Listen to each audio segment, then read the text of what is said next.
Hadis Nabi SAW, riwayat Imam Muslim. Tadi itu riwayat Imam Muslim, ini juga riwayat Imam Muslim dan Imam Tirmidzi. Umar bin Khattab radhiyallahu anhu menceritakan sabda Nabi SAW, "Ma minkum min ahadin yatawadda'u fayusbighul wudu'a thumma yaqul asyhadu an la ilaha illallah wahdahu la syarika lah wa asyhadu anna Muhammadan abduhu wa rasuluh illa futihat lahu abwabul jannati tsamaniyah yadkhulu min ayyaha sya'." Tidak ada seorang pun dari kalian berwudu lalu menyempurnakan wuduknya, kemudian mengucapkan asyhadu an la ilaha illallah wahdahu la syarikalah wa asyhadu anna Muhammadan abduhu wa rasuluh. Aku bersaksi bahwasanya tidak ada Tuhan yang paling berhak disembah diibadahi kecuali Allah dan tidak ada sekutu baginya, dan aku bersaksi bahwasanya Muhammad benar-benar hamba dan utusannya, melainkan dibukakan baginya 8 pintu surga, ia dapat memasukinya dari mana saja ia suka. Apa ini? Wudu, hanya wudu terus syahadat. Kenapa malas wudu? Ini yang masih malas wudu kalau mau tidur nih, siapa ini? Hah? Kenapa malas wudu mau tidur? Wudu, Nabi SAW suruh. Dalam sebuah hadis dikatakan, kalau seseorang hamba tidur dalam keadaan bersuci, wudu, maka Allah akan titipkan bersamanya malaikat di ranjangnya, yang setiap kali dia bergerak, malaikat itu mengatakan, ya Allah ampunilah dia. Balik kiri kanan lagi tidur kita nggak sadar, malaikat minta, ya Allah ampuni, ya Allah rahmati. Dan Allah akan mudahkan dia kalau mau tidur, kalau tidur wudu itu, mau bangun sholat malam Allah bangunin, mau bangun sholat subuh Allah bangunin.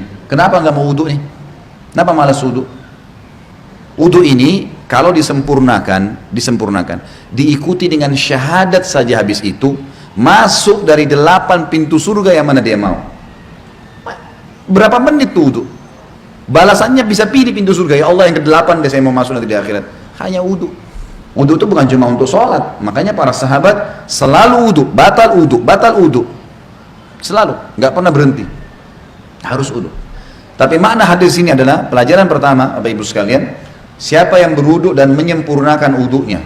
Penyempurnaan wudu adalah menjalankan seperti sunnah Nabi SAW.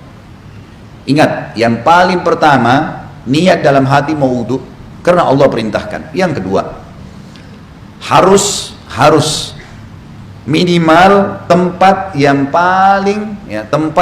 paling standar, minimal ya. Seperti misal, wudu itu pergelangan tangan yang diperintahkan. Ini pergelangan tangan. Ini batas minimal. Penyempurnaannya adalah menyentuh semua batas minimal. Kurang sedikit, wudunya nggak sah, sholatnya nggak sah. Makanya ada makna hadis menyempurnakan wudu. Maksudnya adalah menyempurnakan tempat minimal, dan kalau Bapak Ibu lebihkan jauh lebih baik. Sabda Nabi SAW, saya ingin sekali bertemu dengan saudara-saudara saya. Kata para sahabat, ya Rasulullah, kami saudara-saudara Anda. Kata Nabi SAW, bukan, kalian sahabat-sahabatku, saudara-saudaraku yang datang nanti sepeninggalku, kita ini semua. Lalu sahabat faham, mereka berkata, ya Rasulullah, bagaimana Anda bertemu dengan mereka? Bagaimana Anda bisa mengenal mereka nanti? Karena ketemunya di hari kiamat. Kita ketemu dengan Nabi SAW kapan? Di hari kebangkitan, mahsyar.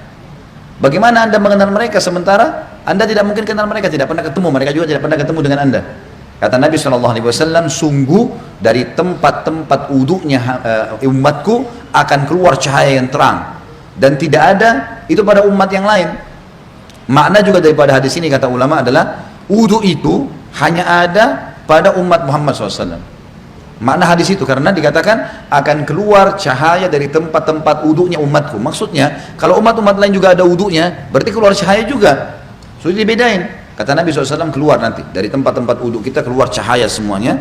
Dan bukankah seseorang yang memiliki kuda-kuda yang banyak bisa membedakan antara kuda-kuda itu bila ada kuda yang keempat kakinya berbulu warna putih, warna apapun badannya, tapi keempat tangannya, kakinya itu berwarna ada bulu putihnya. Riwayat lain dikatakan keempat kakinya dan bagian dahinya, rambut di bagian dahinya berwarna putih. Pasti bisa dibedakan, oh ini kuda lain, karena warnanya kombinasi putih sama yang lainnya. Maka begitu pula saya akan membedakan umatku. Dalam riwayat lain, riwayat Sahih, riwayat Bukhari juga, kata Nabi SAW, lanjutan hadis tadi, dan siapa yang bisa memanjangkan jamahan wudunya supaya cahayanya memanjang, maka lakukanlah. Disunnahkan lebihan, misal minimal tadi pergelangan, lebihkan. Minimal wajah seperti ini maka dilebihkan sampai di bawah dagu.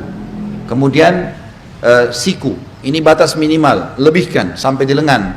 Batas minimal kaki, mata kaki, lebihkan sampai ke betis, gitu kan. Dan boleh wudu pada saat orang lagi mandi di kamar mandi tidak pakai pakaian, boleh. Asal bukan di tempat umum, insya Allah nggak apa-apa.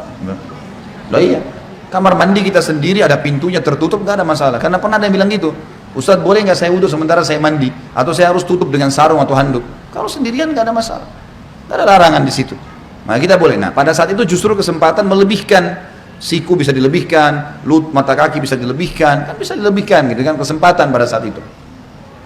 Wudu yang benar, yang dikatakan sempurna adalah, contohnya, mengambil air dengan dua telapak tangan kanan, kemudian kalau keran lagi jalan juga begitu, menarik dari sisi punggung kanan ke kanan ke pergelangan dengan tangan kiri. Ini dulu dimulai tarik dari sini, dilebihkan ini batas minimal lebihkan.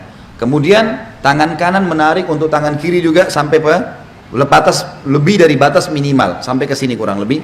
Kemudian baru mempertemukan antara punggung dalam dua-duanya dan menyelat-nyelatkan di antara dua jari. Karena ini sunnah, Nabi SAW menyuruh menyelat-nyelatkan. Jadi ini baru satu ya, ini baru satu. Kemudian diulangin, pelan-pelan, sempurnakan. Balasannya hanya sempurnain ini, syahadat masuk surga. Buru-buru, gitu kan. Pelan-pelan, 1, 2, sampai 3 selesai. Yang selanjutnya mengambil air di telapak tangan, kemudian memasukkan setengahnya ke mulut sambil kumur-kumur, sisanya dihirup di hidung. Kemudian sementara mulut kita kumur-kumur, tangan kiri membuang yang di hidung, baru kemudian yang di mulut dibuang. Itu satu. Sebagian dalam mazhab Malikiyah dianjurkan agar ya menggosok mulut dengan jari. Terutama yang saya katakan adalah di bagian depan gusi, karena biasanya di sini ada lendir yang membuat bau mulut nggak enak. Kita kalau uduk sebentar misalnya lagi kumur-kumur, bapak ibu coba masukin di bagian depan ini sering ada lendir 4 sisi ini. Itu kalau dikeluarin bau mulutnya jadi hilang. Itu dianjurkan. Sebagian juga ulama mengatakan dianjurkan kumur-kumur maksimal, karena ada hadis yang lain berbunyi, tidak ada seseorang pun dari kalian berwuduk seperti udukku ini, Nabi SAW praktikin, kecuali akan berjatuhan semua dosa-dosanya bersamaan dengan tetesan air terakhir. Termasuk di sini kumur-kumur dimaksimalin supaya dosa mulutnya jatuh semuanya, gitu kan. Kemudian wajah, ini tentu 3 kali diambil, dimasukkan di mulut sambil kumur-kumur, lalu sisanya dihirup, dibuang dengan tangan kiri. 1, 2, 3. Setelah itu mengambil air dengan 2 telapak tangan, kemudian dari awal tumbuhnya rambut sampai 2 jari di bawah dagu, dari awal kuping kanan dengan kuping kiri, dimasukkan di wajah, kemudian diputar. Ini 1, gitu kan. Kemudian 2, ini semuanya kena, dan seterusnya 3. Bagi teman-teman yang berjenggot tentu diselat-selatkan, sunnahnya begitu. Diselatkan jari di antara jenggotnya, sebagaimana mungkin kalau jenggot seperti saya mungkin dimasukkan begitu. Kemudian telapak tangan kanan ditarik dari sisi kanan punggung, ditarik sampai ini, ingat ini batas minimal. Banyak orang wudu ininya nggak kena nih, ini nggak kena, ini bisa nggak sah wudunya, nggak sah sholatnya. Jadi tarik sampai sini nih. Kemudian baru diputar ke dalam, 1, 2, 3, sampai 3 kali. Kalau misal air kerannya di atas, ngalir di keran, dan kita mau tarik dari atas boleh, tarik di atas batas minimal, ya. Jadi ditarik dari sini, di atas siku, tarik ke bawah, kemudian baru diputar ke bagian dalam. Kanan dulu baru kiri. Setelah itu baru kepala. Kepala ini diambil air, sunnah Nabi SAW ditarik dari awal kepala, sampai ke tengkuk, ya, sampai ke batang leher, kemudian ditarik lagi ke atas kembali. Lalu jari telunjuk masuk ke dalam lubang, ibu jari mutar di belakang. 1, ya. Ini satu-satunya yang dilakukan 1 kali saja. Kalau semua tadi anggota tubuh, telapak tangan, tangan sampai siku, wajah, ini semua 3 kali. Kumur-kumur, bersihkan hidung semua 3 kali. Kecuali kepala cuma sekali. Bagi ibu-ibu yang rambutnya panjang, ditarik sampai ke tengkuk, lalu ditepuk-tepuk ke atas. Sampai kembali ke depan, baru kemudian masuk ke sini, baru diputar. Selanjutnya telapak kaki dibasuh minimal mata kaki, lebihkan ke atas supaya memang sempurna. Setelah itu jangan pernah lupa ucapkan syahadat, asyhadu an la ilaha illallah wahdahu, ada tambah la syarikalah, tidak ada sekutu baginya, wa asyhadu anna muhammadan abduhu wa rasuluh. Itu saja dijamin, kata Nabi SAW, dibukakan baginya 8 pintu surga, ia boleh memasuki dari mana saja dia mau atau dia suka. Di dalam hadis yang lain disebutkan bahwasanya Nabi SAW bersabda, riwayat Imam Tirmidzi, siapa yang membaca setelah syahadat Allahumma ja'alni minat tawwabina, sebaiknya dia membaca setelah syahadat Allahumma ja'alni minat tawwabina wa ja'alni minal mutatahhirin, Ya Allah jadikanlah saya selalu orang-orang yang bertaubat dan jadikan saya orang-orang yang selalu ya bersuci, bersih. Allahu a'lam.